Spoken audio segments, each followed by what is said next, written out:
Coach Ale Bertolucci, una vittoria in rimonta, partita ribaltata col cuore e la qualità. Sì, abbiamo fatto una grandissima partita, soprattutto la grande intensità che abbiamo messo e all'interno dell'intensità abbiamo avuto pazienza, perché stare sotto per tanto tempo così non è stato facile. Ho fatto complimenti alla squadra ora proprio per quel motivo lì, siamo stati in partita sempre e credo che il risultato sia legittimato. Dai. Sì, perché c'è stato un volume di gioco continuo fino all'ultimo, incessante, tante occasioni, bravissimo Barozzi, pali come l'altra volta, però questa squadra ha avuto la maturità di non disunirsi sotto 0-1 e appunto, come dicevi tu, la pazienza per rovesciare.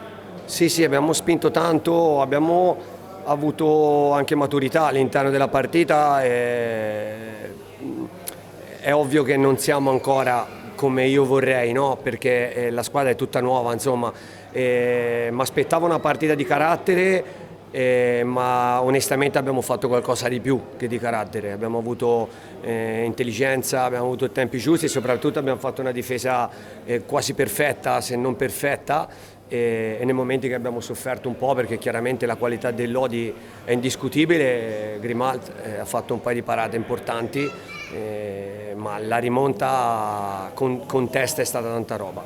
Peraltro tu hai detto che questa squadra sarebbe stata pronta a novembre inoltrato per essere nella condizione ideale, però adesso c'è da pensare subito a Grosseto, mercoledì, sfida tiratissima in un campo difficile, però questa vittoria dà enorme autostima e consapevolezza. Sì, ora ci godiamo questa vittoria qua, da domani ritorniamo al pezzo e sappiamo che mercoledì sarà una trasferta lunga, una partita difficile, una pista particolare quella lì. E questa vittoria ci ha dato morale, insomma, per poter andare a giocare una partita complicata con un po' più di tranquillità e un pochino più di consapevolezza.